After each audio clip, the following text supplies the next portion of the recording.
We can give you food to eat in your tummy, Kaya namin kayo bigyan ng pagkain ngayon, but your life, pero ang iyong buhay, if you don't give it to pag Christ, hindi mo ito binigay kay Hesus Kristo, you will be full physically, pwede ka mabusog sa tiyan, but dead spiritually. pero gutom o patay ka sa espiritual. You don't need Jesus. Kailangan mo si He Jesus. loves you. Mahal na mahal ka niya. And to make that decision, like the woman with the issue of blood, Para makapag-desisyon ka katulad ng babaeng may sakit sa dugo, you have to decide kailangan mong magdesisyon and give your life at to Jesus. ibigay ang buhay mo kay Jesus. Today, I want Ngayon, to give you ngayon. opportunity Gusto ko itang bigyan ng pagkakataon to give your life to na Christ. ibigay ang iyong buhay kay Jesus. All you need to do Ang kailangan mo lang gawin is to lift up your hands to say, yes, ay Jesus. taas ang kamay at sabihin, oo kay Jesus.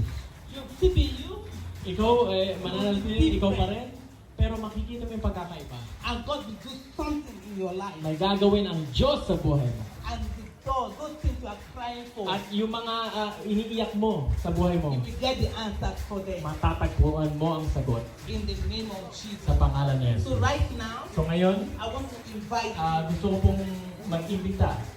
Don't be ashamed. Huwag Don't ka be shy. mahiya. Huwag mo isipin yung katabi mo. Jesus heals. Nagpapagaling si Jesus Jesus. delivers. Kaya kang isalba ni Jesus Jesus. sets free. Kaya kang ipalaya ni Jesus Jesus. loves. Mahal na mahal ka ni Jesus. Loves you Mahal na so mahal ka niya. much that He died on Na the siya rin cross namatay sa krus ng Kalbaryo. to save you from Para ikaw eternal iligtas destruction. sa impyerno na walang hanggan.